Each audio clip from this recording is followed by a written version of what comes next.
గురుదేవుల ప్రియ శిష్యుడు పోలిరెడ్డి. గురుదేవుల సేవలో పునీతులైన శిష్యులలో శ్రీ పోలిరెడ్డి గారు ప్రముఖులు. పలు ప్రదేశములలో శ్రీవారి వెంట ఉంటూ వారి ప్రేమకు మన్ననలకు పాత్రుడైన ధన్యజీవి. గురు శిష్యులిద్దరూ మాత్రమే బద్వేలు తిప్పన ఉన్నప్పుడు ఒకనాడు గురుదేవులు శిష్యుడు పోలిరెడ్డితో, అయ్యా, ఏరు దాటిపోదాము అన్నారు. నిండుగా పరవళ్లు తొక్కుతున్న పెన్నానదిని దాటుట ఎట్లని తన సందేహమును పోలిరెడ్డి వెలుబుచ్చినారు. పంచభూతములకు అధిపతి అయిన పరమాత్ముడు గురుదేవుడు. అయ్యా, మనము పోయినంత దూరము మోకాలి లోతే గదా అనుచు ఏటిలో అడుగిడినారు. ముందు గురుదేవులు, వెనుక శిష్యుడు ఏటిలో నడిచి ఆవలి ఒడ్డుకు చేరినారు. ఏరు 2 నిలువల లోతుగా పారుచున్నను గురు శిష్యులకు మాత్రము ఏటి ఆవలి ఒడ్డు చేరు వరకు నీరు మోకాలి వరకు మాత్రమే ప్రవహించినది. పరమేశ్వరుడు పుడమిలో సంచరించుచున్నప్పుడు ఆ తండ్రి ఆజ్ఞకు సర్వసృష్టియు దాసోహమే. శ్రీ పోలిరెడ్డి గారు గురు భగవానుల హృదయాంతరాళములో స్థిరముగా నిలిచిపోయిన పుణ్యజీవి. గురుదేవుల పాదసేవా మహాభాగ్యము 1.5 సంవత్సరము మాత్రమే శ్రీ పోలిరెడ్డి గారికి దక్కినది. ఈ స్వల్పకాలములోనే గురుదేవుల ప్రేమానురాగములను చూరగొన్న ఆ శిష్య శిఖామణి సేవ ఎంత శ్లాఘనీయమైనదో. గురుదేవులు తమ పర్యటనలో మైపాడు సముద్రము తీరమున ఉన్నప్పుడు ఒకనాటి ఉదయము హఠాత్తుగా శిష్య పరివారమునకు ఆహారము ఏమియునూ ముట్టకూడదనే ఆజ్ఞ ఒసంగినారు. ఆ పర్యటనలో గురుదేవుల వెంట శ్రీ పోలిరెడ్డి గారు లేరు. ఈ హఠాత్ ఉత్తర్వులోని ఆంతర్యము అర్థముగాక శిష్యులు తికమక పడుతున్న సమయంలో గురుస్వామి, అయ్యా, మనము వెంటనే గొలగముడి ఆశ్రమమునకు పోవాలి అని తొందర పెట్టసాగినారు.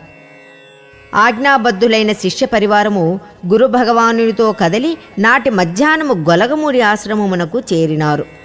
ఆశ్రమములో అడుగెడటముతోనే శ్రీ పోలిరెడ్డి గారి నిర్జీవ భౌతిక కాయము అచట పరుండబెట్టి ఉన్న దృశ్యము కానవచ్చినది. త్రికాలజ్ఞుడు గురుదేవులు తన శిష్య శిఖామణి చెంతను కూర్చుండి తన అనుంగు శిష్యుని శరీరమును మెల్లగా నిమురుచు కడు బాధను వ్యక్తము చేయుచుండగా చుట్టూ ఉన్న శిష్య పరివారము, ఆశ్రిత పరివారము విషణ్ణ వదనులైనారు. సృష్టిస్థితిలయకారకుడైన గురు భగవానుల ప్రేమాతిశయములకు శిష్యులు చలించిన వారై కడు దుఃఖితులై సద్గురువు చెంతనని వినమ్రులై నిలబడిపోయినారు. శ్రీ పోలిరెడ్డి గారి భౌతిక కాయమునకు స్నానాది కార్యక్రమాదులో వనరించి పుష్పమాలాంకృతిని చేసి సుగంధ ద్రవ్యములు చల్లి తమ ప్రియతముని గురుదేవులు కన్నులారా కాంచుచు కన్నీళ్లు కార్చినారు. అనంత విశ్వములో ఇట్టి మహాద్భుత దృశ్యమును ఎవ్వరునూ చూచి ఉండలేరు, చూడరు కూడా. సృష్టికర్తయే తన బిడ్డపై ఎనలేని మమతానురాగములను చూపించినారు. ఆహా, ఇదియే కదా భగవంతునికి భక్తునికి ఉన్న అనుసంధానము. దయకు ప్రతిరూపముగా వెలసిన భగవత్ స్వరూపమే మన గురుదేవులు భగవాన్ శ్రీ శ్రీ శ్రీ వెంకయ్య స్వాముల వారు.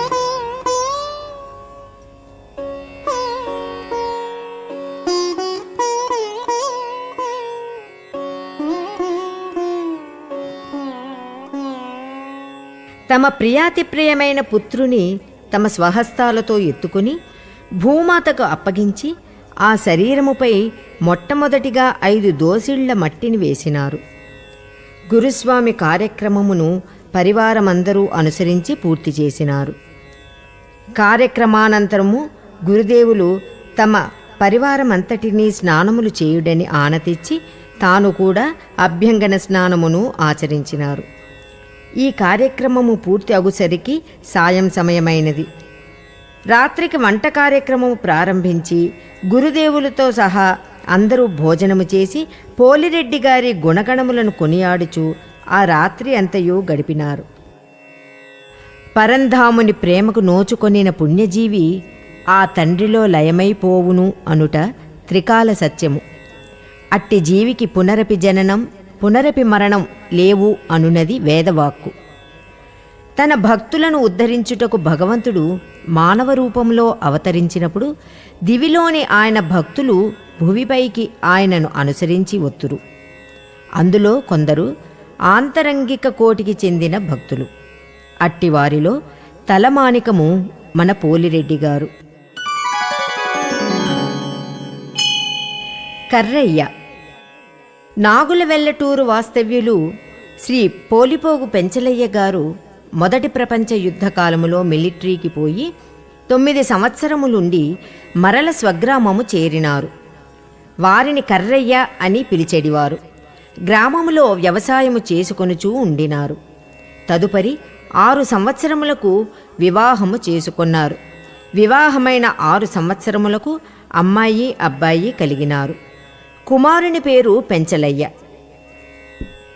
గురుదేవుల సోమశీల పెన్ననది ఒడ్డున ఉన్న రోజులలో కర్రయ్య తరచుగా గురుపాద దర్శనము చేసుకొనుచుండేవారు. కర్రయ్య గారు సేద్యములో బహు నష్టపడి కుటుంబమును జరుపుకొనుటకు కూడా కష్టముగా ఉన్న పరిస్థితులలో గురుదేవులు రాజుపాలెములో ఉన్నారని తెలుసుకుని దర్శనార్థమై 7 మైళ్ళు కాలినడకన పోయినారు. దారి మధ్యలో ఆకలికి తట్టుకొనలేక అడవిలో కలేపండ్లు కోసుకుని తిని ఆకలిని అణుచుకున్నారు. కర్రయ్య బహు ప్రయాసలతో ప్రయాణము చేసి రాజుపాలెంలో శ్రీ స్వామివారి ప్రియతమ శిష్యులు శ్రీ జయరామరాజు గారి ఇంటి వరండాలో గురుదేవులు శిష్యగణముతో పరివేష్టించి ఉండగా దర్శించుకున్నారు. గురుదేవులను కాంచినంతనే అపరిమితానందముతో సాష్టాంగ దండ ప్రణామములు ఆచరించి ఒక పక్కన వినమ్రులై నిలబడినారు.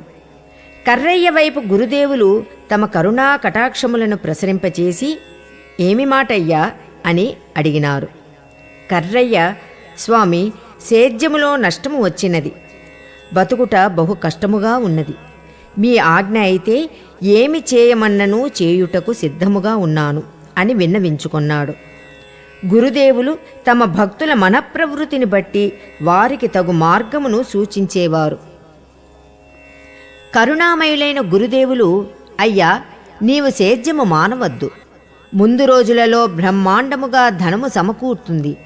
నీవు పాదము పెట్టిన చోట భూమి పింజార ఇచ్చినట్లు ఫలితము వస్తుంది. నీవు పశువుల వలన నష్టము వచ్చినదని చింతిస్తున్నావు. నీకు ఏమాత్రమూ నష్టము రాదు. నీవు దారిన పోతుంటే దారిలో చిక్కుతుంది. చిక్కిన దానిని పోగొట్టుకోవద్దు, తీసుకొని పో. తర్వాత నీకు నష్టము వచ్చిన ఎద్దులను తూర్పుకు తోలుకుపోయి అక్కడ అమ్మితే 60 రూపాయలు వస్తాయి. అంతకన్నా ఎక్కువ రావు. ఆ 60 రూపాయలకు అక్కడనే ఒక పశువును తోలుకు వచ్చుకో. నీవు వచ్చిన దారినే పో. చూచుకుని తర్వాత వస్తే నీకు మందల చెప్పుతాను అని ఆశీస్సులను అందచేసి తిరుగు ప్రయాణమునకు అనుజ్ఞ వసంగినారు. కర్రయ్య గురుదేవుల ఆజ్ఞానుసారముగా వచ్చిన దారినే తిరిగిపోతూ దారిలో చిక్కుతాది అని స్వామివారు సెలవిచ్చినారు కదా, ఏమి చిక్కుతాదో అని పరిపరి విధముల ఆలోచనలతో ప్రయాణము చేయుచు కలువాయి వాగు దగ్గరకు చేరినారు. కలువాయి వాస్తవ్యులు బడేసాహెబ్ నీళ్లు చేదుకుంటూ కర్రయ్యను చూచి నీళ్లు పోస్తానురా అని పిలిచినారు. ఆ నీటితో ముఖము కడుగుకుని దాహము తీర్చుకొనిన తర్వాత ఏమి పని మీద పోతున్నావు అని అడుగగా, అయ్యా, నాకు ఎద్దు ఒకటి కావలసి ఉన్నది, అందు నిమిత్తమై పోవుచున్నాను అని కర్రయ్య సమాధానమిచ్చినాడు. వెంటనే బడేసాహెబు, నా దగ్గర ఒక ఎద్దు ఉన్నది, చూతూగాని రా అని ఇంటికి తీసుకొని పోయినారు. ఆ పసరమునకు మెడపైన గడ్డ ఉండినది. ఆ ఎద్దు కన్ను అర్రును చూపించి, ఎంతగా వైద్యము చేయించిననూ బాగు కాలేదు, దీనితో బాధపడలేకున్నాను, నీకు కావలసి ఉంటే తీసుకుని పో అన్నారు. దీని వెల ఎంత అని అడుగగా 100 రూపాయలు అని చెప్పినాడు. కర్రయ్య ఆ వెలకు సమ్మతించి తన చేతనున్న 1/2 రూపాయి బయానగా ఇచ్చి తనదని అనిపించుకుని రేపు సాయంత్రము లోపల కొరవ పైకము కట్టి తోలుకొని పోతాను అని చెప్పినాడు. స్వగృహమునకు తిరిగి వచ్చి కట్టవలసిన పైకము ఊరిలో చేబదులు తీసుకుని పోయి మరునాడు బడేసాహెబుకిచ్చి వారింటిలోనే భోజనము చేసుకుని పశువును తన వెంట తోలుకొని బయలుదేరినాడు. కలువాయి బస్టాండులో ఎద్దును ఒక చెట్టుకు కట్టి విశ్రాంతి తీసుకొనుచుండగా కోడెల బేరగాళ్లు ఈ ఎద్దును చూచి 1500 రూపాయలు బేరము చేసినారు. నాగుల వెల్లటూరు వాస్తవ్యులు శ్రీ కూచి కేశవులు నాయుడు గారు కూడా ఆ సమయమునకు అచ్చట ఉండి ఆ బేరమును గమనించిన వారై ఆ వెలకు పసరమును ఇచ్చివేయుమని కర్రయ్యకు సలహా ఇచ్చినారు. కర్రయ్య మాత్రము గురుదేవుల వాక్కులను మనమునందు ఉంచుకొనినవాడై ఎంత లాభము వచ్చిననూ ఇచ్చుటకు అంగీకరించలేదు. దారిలో తోపుగుంట వచ్చేసరికి మరల వేరే ఎద్దుల వ్యాపారస్తులు ముగ్గురు ఎదురుపడి 2500 ఇస్తాము ఇమ్మని అడిగినారు. ధనాశకు లోబడక గురుదేవుని ఆజ్ఞను శిరోధార్యముగా ఎంచుకుని ఇదే నా మహాలక్ష్మి అని నమ్మి వారికి కూడా తన అసమ్మతిని తెలిపి నేరుగా ఇంటికి తోలుకొని వచ్చినాడు. 3 రోజుల అనంతరము గురుస్వామి దర్శనార్థమై రాజుపాలెం పోయి గురువు ముంగిట నిలువగా సర్వజ్ఞులు, ఏమయ్యా వచ్చినారే, ఏమి మందలానే అడిగినారు? కర్రయ్య, స్వామి మీరు సెలవిచ్చినట్లు నాకు దారిన ఎద్దు దొరికినది. 100 రూపాయలకు 2500 బేరము వచ్చినను నేను ఇవ్వలేదు. నా ఇంటి దగ్గర కట్టివేసుకొని మీ ఆజ్ఞ కొరకు వచ్చినాను అని విన్నవించుకున్నాడు. గురుదేవులు ఆ పశువు యొక్క ఓసు అనగా లోటుపాటులు గుణాలు అడుగగా, ఎర్రకర్రి ఎద్దు కన్ను అర్రు స్వామి, దానిని ఇవ్వమంటారా? దాని వలన బాగుపడతానా తండ్రి అని విన్నవించుకొనినాడు. గురుబ్రహ్మ దానిని పోగొట్టుకొనవద్దు. 30 సంవత్సరములు సేద్యము చేయాలి. దాని పాదము త్రొక్కి మీద పడ్డ నీళ్లు నీ చేనులో పడతాయి. అదే మహాలక్ష్మి. నీ ఇల్లు పండిపోవాలి. ఎవ్వరు వచ్చినా ఇవ్వవద్దు.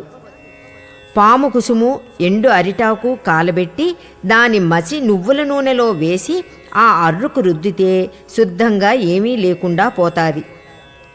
కాడి కట్టేటప్పుడు ఉమ్మెత్తాకు పసరు నీరు సున్నము వేసి ఆ అర్రుకు రుద్ది నీ ఇష్టము వచ్చినట్లు సేద్యము చేసుకొనవచ్చును.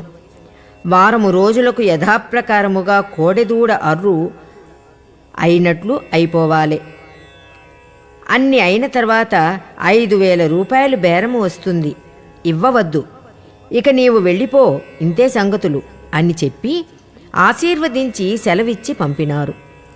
గురుదేవుల ఆజ్ఞకు బద్ధుడై శ్రీవారి ఆశీర్వాద బలముతో కర్రయ్య సుఖశాంతులతో కాలము వెళ్లబుచ్చుచు 8 సంవత్సరముల అనంతరము గురుదేవులను కాలేపాలములో దర్శించుకొనినారు. పరమాత్మ స్వరూపులు గురుదేవులు కర్రయ్యను దగ్గరకు పిలిచి గుడ్డతో మంత్రించి తన మాట జవదాటని భక్తుని శిరమును స్వహస్తముతో ప్రేమగా నిమిరి ఆశీర్వదించి, నీవు నన్ను నమ్మినావు, నీకు ఇక పర్వాలేదు పో అని చెప్పి పంపినారు. కర్రయ్య గురుదేవుల ఆశీసులతో సంసార సాగరమున ఒడిదుడుకులు లేక గురునామమును గట్టిగా పట్టుకుని సుఖశాంతులతో జీవనమును కొనసాగించినాడు. అచ్చట నుండి తన సంసారమును నెల్లూరు మార్చుకొనినాడు. నెల్లూరులో 2 పుత్రులు 1 పుత్రిక కలిగినారు.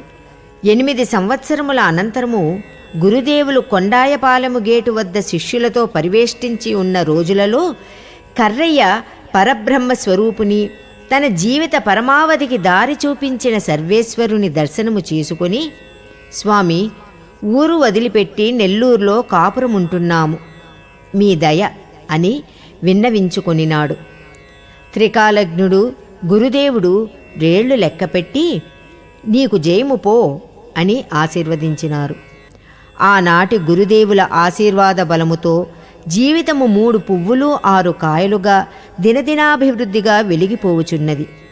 నెల్లూరు మిలిటరీ కాలనీలో సలక్షణమైన గృహమును నిర్మించుకుని సుఖముగా నిర్విచారముగా కాలము వెళ్లబుచ్చుచున్నాడు. భక్తి విశ్వాసములు మానవాళి పురోగతికి సోపానములు.